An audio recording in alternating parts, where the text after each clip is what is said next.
Okay, so this is Mongolian Mindset, and today we're going to be typing Andrew Tate, the top G. Apparently, personality database has him as a ESTP with 872 votes, ENTJ with 867 votes, and ENTP with 76 votes. So today we're going to be breaking down to see what his real type is. And the reason we're actually able to accurately find people's type is because we use Linda Barrens books. I highly suggest you guys pick those up if you want to find your type 100% accuracy. Okay, so let's get into this. When you have the youth, the masculine youth of the world, thinking for themselves, that's pretty scary to avoid. Trump got banned of all social because of the insurrection. Yeah. Alex Jones promoting and inciting violence, whether it's Sandy Hook, whether it's Pizzagate. Eventually, they just said, we got to kind of cut this off. Yeah. Milo Yiannopoulos got banned in 2016 from Twitter for inciting harassment of SNL and Ghostbuster star. Terms of service, I guess that's why they couldn't send me an email and explain why. Nobody told me, whether it was YouTube that banned me or Meta that banned me. They banned me instantly and forever without any kind of correspondence. They've not told me why. They've not told anyone what I did. The media machine, in synchronization with the ban, we can call that coincidence if you want to believe. All right, so he's talking about the media machine synchronization with the ban. I could put that down as a systematic statement because he's talking about the system at a whole here. He's not talking about interests or people interests or what he gets out of the situation. So I'm gonna put that down for a systematic point. Even such things came out with some kind of bullshit explanation that I'm misogynistic or some garbage, but the actual social media companies themselves provided. He seems to be rather authoritative, so I'm gonna put down pragmatic for that point there for the cursing right there. Just flat out, just let it rip. And then PewDiePie was banned from Twitter for making a joke about ISIS. Okay. So why did Andrew Tate get banned? They did not tell me. They did not send me an email, no correspondence. I certainly didn't break terms of service. I guess that's why they couldn't send me an email and explain why. Nobody. Okay, so right there, he was asked a question. And the big thing that you have to find very quickly is if someone's direct or informative. It seems though Andrew Tate has informative language. And what informative language is it gives you extra information. Not very specific, concise, and direct. It's vague, wordy, leaves it up to the other person to figure out.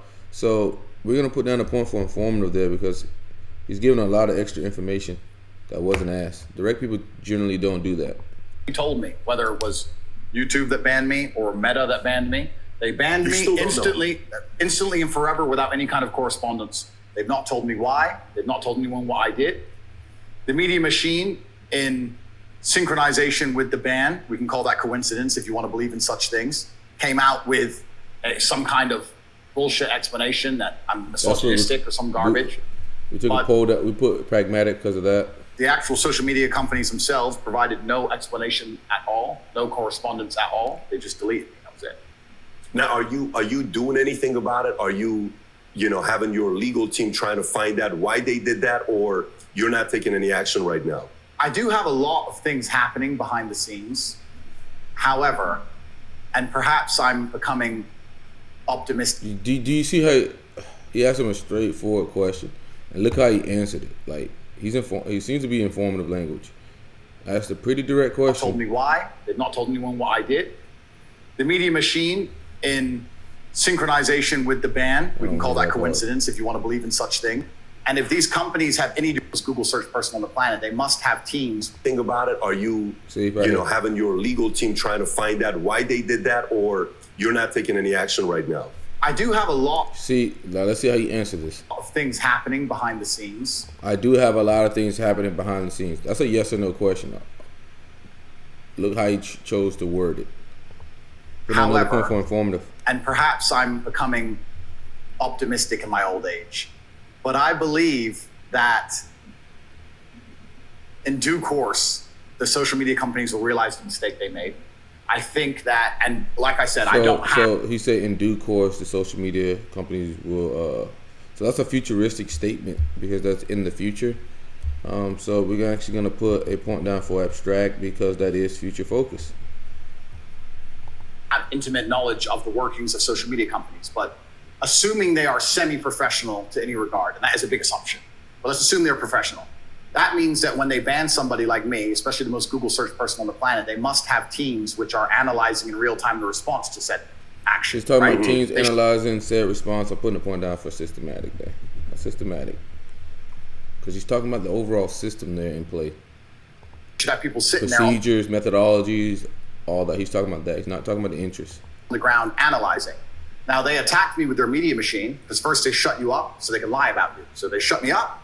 Then they did the massive media. Okay, so right here he's going through progression. He's not just talking about the outcome. He's going step by step. If you notice there, he's going step by step into what happened to him. Google search person on the planet, they must have teams which are analyzing in real time the response to said action, right? They should have people sitting there on the ground analyzing. Now they attacked me with their media machine because first they shut you up so they can lie about you. So they shut me up. Then they did the massive media push to try and attempt to lie about me. But despite that, the majority of comments regarding me are still positive. The majority of people believe and understand that this ban is unfair. And if these companies have any degree of professionalism, they're analyzing this in real time and they're understanding that this makes us look very bad. People didn't believe the lie. People didn't believe what we attempted to smear this man with. Nobody is buying this narrative. And this is going to have a negative effect on us for a very, very long time. Because when you're in charge... he's talking about the effect.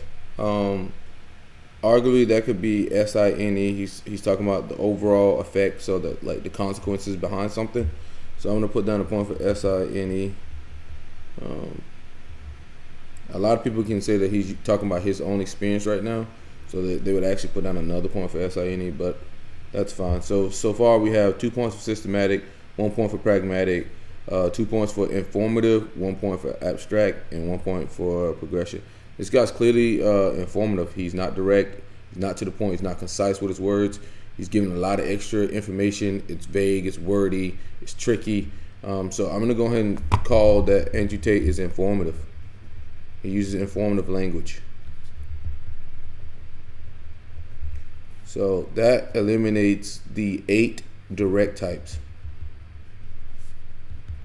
So already ENTJ cannot be an ESTP or an ENTJ. ESTPs and ENTJs are direct language. So they're very, very right to the point. So he can't be one of those two. World, which they are, as soon as you're no longer seen as just and fair, you're seen as tyrannical. And once you're seen as tyrannical, then there's going to be some kind of mass movement against you. Okay, so that's another progression statement. That's another progression statement right there. We went through the progression. Right, let's go click that back a little bit. Andrew, you're going fast on me, buddy. Buying this narrative, and this is going to have a negative effect on us for a very, very long time. Because when you're in charge of the world, which they are, as soon as you're no longer seen as just and fair, you're seen as tyrannical. And once you're seen as tyrannical, then there's going to be some kind of mass movement against you. So if I was a social media executive, okay, now he's saying if I, usually when people say what if statements, that's an abstraction. So I'm going to go ahead and put an abstraction because that's the alternate timeline. If I, he's talking about what he would do, okay? I would analyze the data and I would say, listen, guys, we will have a monopoly. We want to retain our monopoly. Let's be smart here. Okay, so he's talking about maintaining the monopoly, maintaining the system. So I'm putting down a point for system. Holy shit. Known as tyrannical amongst the public consciousness across the entire planet. It's going to make it very difficult for us to hold our monopoly for a longer period of time, as opposed to being seen to be fair. Even if we're biased, we must be seen as fair. Sure. As soon as we're seen as tyrannical, that's when the revolution. Look at Ceausescu. As soon as you're a tyrant, that's when everyone hits the streets. Yep. So I think that if they have any kind of serious data monitoring, and if they have any kind of serious business professionalism, they are now talking in dark rooms, understanding that this has played out very badly for them. And if they intend on keeping their monopoly into the future, that they need to change something. So they're trying to go onto the monopoly into the future. So that's future focus. So I'm going to put another point down for abstract. Yeah, so we got 3 points for abstract, 3 points for systematic, 1 point for pragmatic. We already took informative. He is informative language. And we got 3 points for progression. So yeah, he's looking like systematic, abstract, progression, and if you notice, he's initiating a lot here.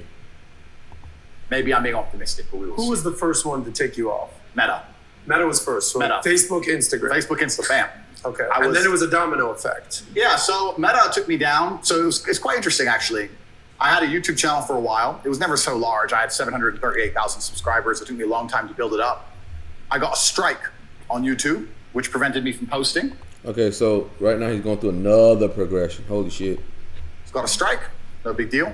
Let's go back. Next He's going day, about what happened first, what happened Meta second. took me down, deleted my Facebook and my Instagram. Not talking about the It was never outcome. so large. I had 738,000 subscribers. It took me a long time to build it up. I got a strike on YouTube, which prevented me from posting. He's got a strike. No big deal. The next day, Meta took me down, deleted my Facebook and my Instagram.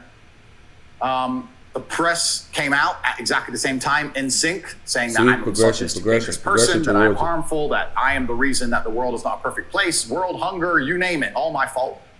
Attacked me across all of this, and I thought, okay, let me film a message that I can get out on my YouTube, my final message, which I don't know if you guys have seen. I ended up putting on freetopg.com.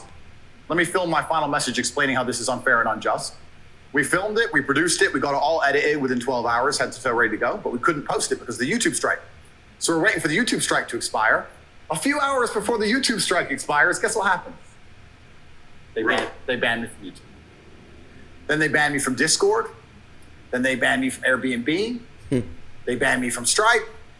I can't even remember. It was just emails coming in faster than you could believe. Ban.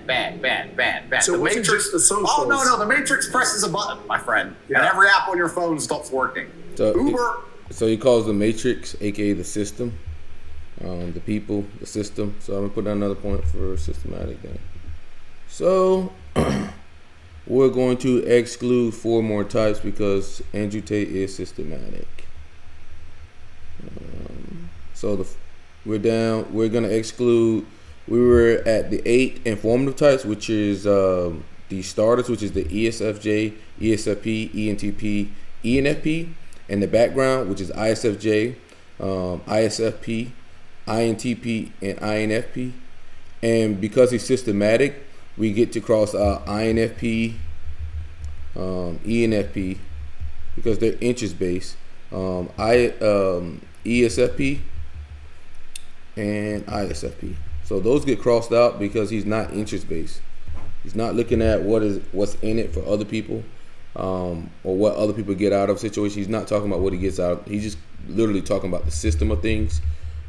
So we're down to ESFJ, ISFJ, ENTP, INTP. Okay, so we've also got 4 points for progression already. So we can go ahead and pretty much eliminate the outcome types. ISFJs and INTPs are both outcome types. So they're looking for a desired outcome. And ENTP and ESFJs are progression type or process type, so they're looking at that, looking at the process, and they'll highlight it whenever they talk about it.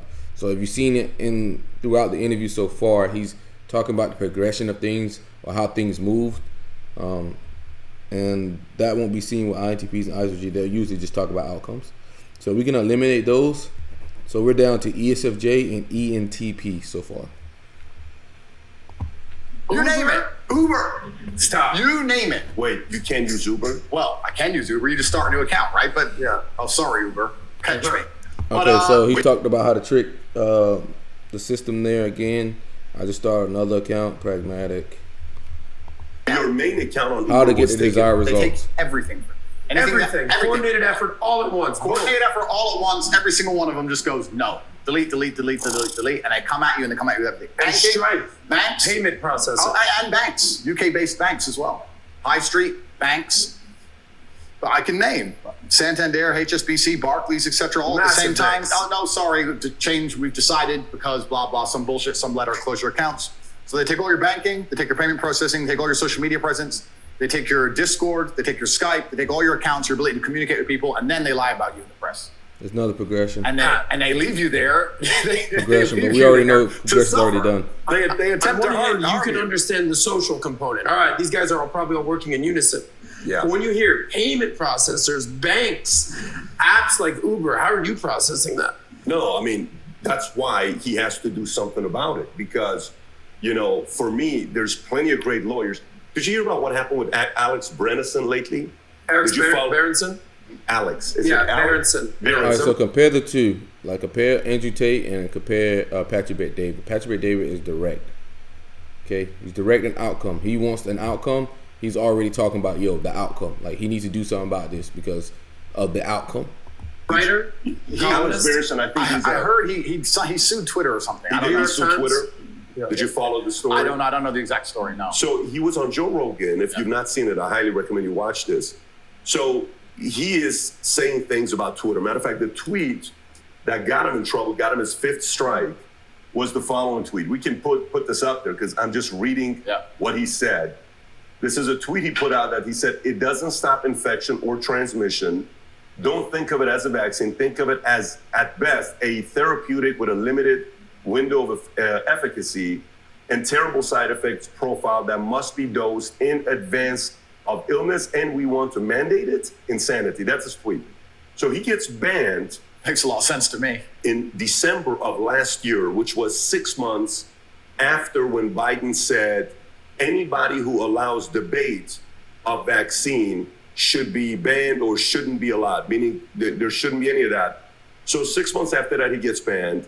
In April, a judge in California is, believe it or not, a very big freedom of speech place because they allow protesting. A judge that was appointed by Bill Clinton comes in and says, "I'm allowing this to go through," because typically Section 230 that is in place in 1998 was to protect social media sites and many of these online sites that if you offend your ex-wife or if you offend your brother, it has nothing to do with Facebook. So they kind of protected themselves. But Alex was able to go all the way because of this court judge that was appointed by Clinton, not Obama or Trump, but by Clinton. He goes in. Eventually, he says, you get to have 2 people from Twitter to come to court to defend themselves. So he could have gone to Jack Dorsey. Long story short, they finally lifted it. He is on Twitter, and he's posting heavily, talking about the fact that I can't deal with Patrick Bet-David talking so damn much. We're going to go to another big interview. Let's go.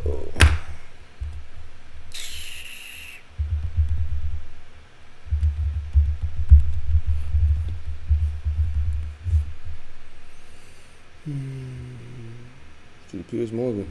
Why not? To Dr. Piers Morgan Uncensored, one of the most infamous men in the world, Andrew Tate's misogynistic. He's a misunderstood satirist and the victim of The world we live in now, as the other side, the people who disagree with me, as they get more and more tyrannical in their censorships and their hate mobs, etc., as standard masculine practices are deemed toxic. I didn't put a magic spell on everybody. I managed to accumulate a large amount of affinity with the male populace across the Western world because I'm simply saying things that many men believe, think, and feel. The problem I would say is I want to play you just a clip off the top. This is from Joe Rogan, who's somebody I absolutely love. Sure. And I think it explains to me what I presume my issue with you is going to be, right? Correct. And you. So you can notice right there that Piers Morgan just initiated that, so you could say that would be a point for initiating with Piers Morgan. I've absolutely got the right to try and persuade me otherwise. Sure. But Joe Rogan said this about you. My 12-year-old and my 14-year-old asked me about Andrew Tate. And my 14-year-old What'd you say? I said, A young male in the modern world. And I think a lot of the things that you say about that can resonate with them. The problem comes with the, 10, 20% or whatever of your output, which on the face of it appears to be blatant misogyny. And when you couple that with your massive influence and huge reach, that is why the social media companies have decided to effectively cancel you. I don't believe in cancellation. I don't believe in censorship particularly. That's why I've invited you to come on the show. But I do think a lot of the things you've said are blatant misogyny. Do you accept that? So you made a very interesting point there. You just said on the face of it appear to be blatantly misogynistic. I understand that on the face of some of the long format content I've made, if you're going to take a few seconds out of hours, chop it up, put it all over social media, accompanied with my massive fame, then things can absolutely not be taken out of context. I do not hate women in any regard. I have no negative relationship with women. No women have come forward saying I've hurt them. I have no criminal record for hurting women. There's no way I can be seen as the face or the devil in regards to how men treat women on the planet. I'm absolutely and utterly the opposite. I believe in protecting and providing. I've been misunderstood. There's been large contingents of people who have tried very hard to purport lies about me. And the truth of the matter is, I've been producing content for a very long time. Hours and hours of videos been cut down to 2 or 3 seconds of clip. Those clips have gone viral and people misunderstand me. But I So he's talking about the system there, but we already know, we've already concluded this guy's systematic. Use this phrase And to be taken out of progressive. context. And We're down to 2 types. He's either ESFJ or ENTP. We've got a couple points for abstract and a couple points for pragmatic, so we could say he's an ENTP, all but that we is want more. correct. We want in the more. sense that it still comes out of your mouth. And some of the things Completely. some of the things you've said, I just think are blatantly. Well, let's do them. Let's hear see. them. go through. That would be a point right there for initiating. But we already know that Andrew Tate is extroverted. So, but that would be a point whenever they interject into a conversation like that. An extrovert does that. Those usually be extroverted characteristics. Sure. Right? So you said this about Me Too stroke rape. This is probably 40% of the reason I moved to Romania. In Eastern Europe, none of this garbage flies. You go to the police and say, he raped me back in 1988. They'll say, well, you should have done something about it back then. Yeah, so the point I was making was obviously at the height of the Me Too scandal, and also if we look at Amber Heard and Johnny Depp, there's been a lot of high-profile cases where men have been accused of things they did not do without evidence, and their lives have been completely and utterly destroyed. Right. When I say these things, people sit and say that, oh, he hates women. I don't hate women. I think rape is disgusting. I would take a stronger stance on rape than the British government. I think these people should face the death penalty. But to sit and say that women without evidence can go forward and just make up accusations against men, even though they've been repeatedly proven So I to think destroy people should face the death penalty. I'm saying it's pretty pragmatic, dude. It's pretty pragmatic. men's lives at will is absolutely not. What about a woman who was raped back in 1988 and goes to the police?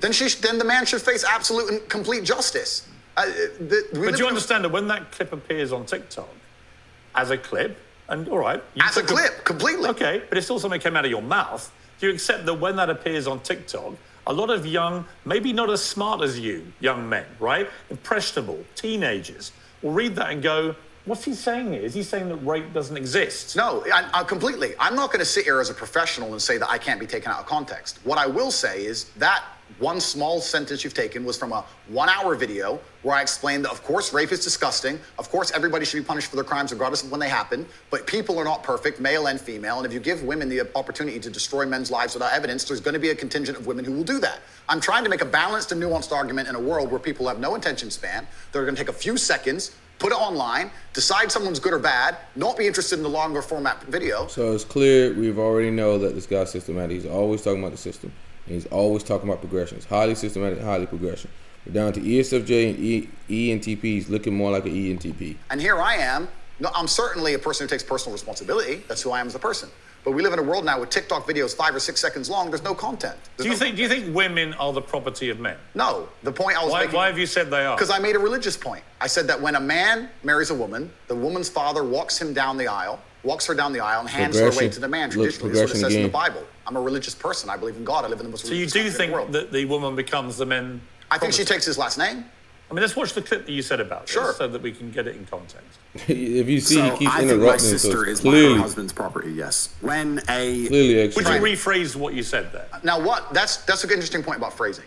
The way I would say things before I was famous, I have to take personal responsibility and accept that if I make a video that 500 people see and 1% of them misunderstand it, that's not a problem. If I make a video that 5 million people see and 1% of them understand. So specifically on that point, I think my sister is her husband's property. She took his last name. She married him. She wanted to join his family. She has said it herself. Right. So she's still a sovereign individual. She's absolutely not a sovereign individual. Property means that the husband owns your sister. Listen, my friend, if you want to argue about this, you need to go back to the Bible, to the Quran. You need to argue with religious. No, I'm not talking about anything in the Bible. My friend, if you want to that's argue, what it says. No, I'm asking you what you think. I think that if a woman marries a man and she decides to take his last name, that they have different roles and responsibilities within that marriage, and I believe that. That's not the question. I believe the father. The father. He's getting informative. See, like I said, like he's very informative. He's not like direct, straight to the point. And Piers Morgan's called him out on that. Don't behave like a politician. The father hands her to the man. Because he can run around something. Because I think you're a straight talker, right? You keep telling me you're a straight talker. I think my sister is her husband's property. Do you regret saying it like that? I understand that with my newfound fame, perhaps it could be phrased differently. See how he answers the questions? He's so fucking informative, dude.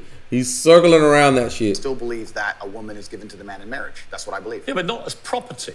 No, the property is the word that other people use when they ask me the question. But as an equal partner in a loving union. That's what marriage actually means. It doesn't mean that when you get married, the woman is given to you as a bit of chattel. Agreed. So why say it? But that's the way that people ask me the question. People say to me, they ask the question. Hang on, you can't blame people for asking you questions. Surely, if you want to be accountable for what you've said, you've got to own your responses, don't blame the question. I own the response. You know, me ask you a question now and you say something and then say, well, actually, I blame you for asking. I understand, Piers. Piers, I understand. I believe the woman is just interrupted Piers again, so that'll be an initiating point. And like you see, he's circling around. When Andrew Tate talks, he doesn't go straight to the point. He's like circles around. He's vague. It's wordy. It's not specific, concise language. I believe she belongs to the man. So belongs to the man. All right. So fundamentally, you do believe that a woman becomes a man's property. I believe she belongs to the man in marriage. Correct. Right. Oh, you see, that to me is misogyny. And you're entitled to your opinion. Right. But do you not understand why people think it is misogyny? I understand why some people can be very offended by what I say. What they do is they take a point like that and they ignore all the other points I make the other way around. Yeah, but that's why I've repeatedly asked you about that line to see if you've changed your position. But the reality is you haven't. It's not about changing positions. I'm a full-grown adult, and I stick by the things I say, and I'm responsible for them. Which is all this extra information. Absolutely. But what you did say at the start of this little exchange, you said, you know, I wouldn't maybe say things the same way now that I did before I was famous. And yet, actually, you've doubled down and said exactly the same thing. On certain points. So that is what you believe. And that's my point. Yes. I'm trying to work out, look, I don't know you. We've just met, right? Yeah. I'm trying to work out who Andrew Tate is and what you actually believe. I don't want to twist anything at all. Then let me make it very, very clear to the camera. I believe a woman is given to the man in marriage. I believe that. I also believe a man has a duty to protect and provide for her. I believe a man should lay down his life if something happens or his wife's life is threatened. If something happens. I believe that women and children first are on the lifeboats. But I believe that men... But a man doesn't own a woman. It's not, no. It's, Unless they literally buy them as a slave. Well, obviously we're not talking about that. We're talking about religious, biblical marriage. We're talking about something else. Yeah, but I'm a Christian. I don't believe that I own my wife. Do you believe your wife was given away to you when she took your last name? I believe that there is a process where a father traditionally walks his daughter down the aisle and hands his daughter to this man, and they stand there and become a union of two loving people in a partnership. No, there's no ownership involved. I didn't say ownership. He's not selling her. The father of the bride isn't selling his daughter. No, absolutely. That's what property means. She becomes a member of your family. Is it? Okay. I think we're arguing over semantics. We're not, though, because fundamentally, I don't believe a man owns a woman. Okay. You do. So we're just going to break it down to this. We're down to ESFJ and ENTP. ESFJs are affiliative. So they will generally tend to ask permission before they do something. ENTPs are pragmatic. So they tend to break rules and then ask for permission later.